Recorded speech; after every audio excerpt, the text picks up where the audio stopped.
sa Pasay City. Tamang-tama po ang balik ninyo para sa pagpapakilala ng mga starting units ng dalawang kumpulang ito.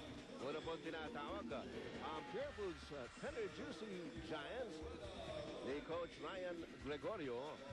Una tinawag si Jondan Salvador. At nariyan din si Kirby Raimundo. Ang kanilang import na si Reda Relimi, Roger Yap, and of course, James Yap. Yan po ang starting unit ng Pure Foods Tender Juicy Giants. Obviously, Coach Ryan Gregorio not taking any chances. At medyo malakas-lakas na first five ang kanyang pinasok. Ito naman, ang mga pinakikilala ngayon sa bahagi naman ng Santa Lucia Realty. Denok Miranda, Ryan Reyes, Dennis Espino, of course, Wesley Wilson, and Kelly Williams. Wala kang tulak kabigin dito sa dalawang starting unit na ito, Jason. Both guys, and these players, naalala pa nila yung finals. I'm sure even the scouting report still the same.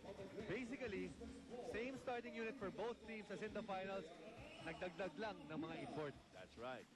Well, alam naman natin, para dun sa mga kararating lang, kung saan man sila galing, at kung saan man nagtago yung mga yun na hindi nila alam kung ano nangyari nung Philippine Cup. Yung Santa Lucia po ang nanalo doon in Game 7.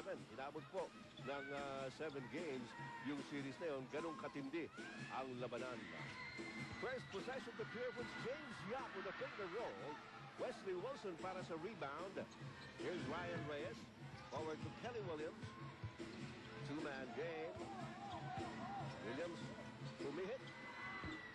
Malobong tira, and Relini goes for the rebound. I don't really like that first shot of Kelly Williams. When you have Jondan Salvador guarding you, yung advantage niya, nandun sa labas yung kanyang quickness. If he's gonna post him up, then that negates yung advantage niya kalaban si Jondan. Samantala, Kirby Raimundo, biglang tumira.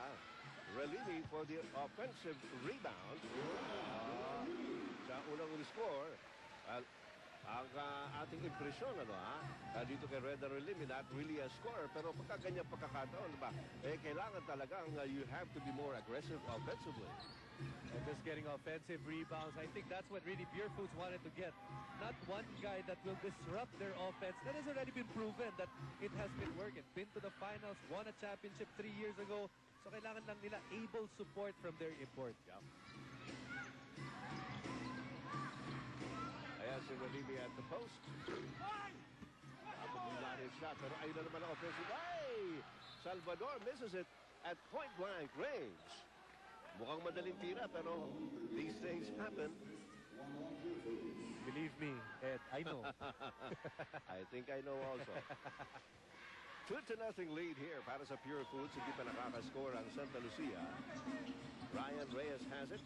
Binigay kay Dennis Espino against Kirby Raimundo. How many times have we seen that matchup? Now, last time itong si Kirby Raimundo and Dennis Espino faced off at the end of the game, Dennis Espino was receiving the finals MVP.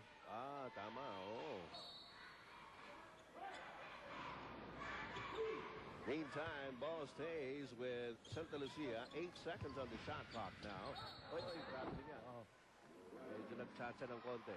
And this is the thing na sinasabi natin kanina. If Darius Rice was still the import of Pure Foods, walang babantay kay Wesley Wilson. That's right. Ngayon nandyan si Reda Relimi. He can easily match up with the 6'9", 6'10", and legit 7-footers that are here in the country right now.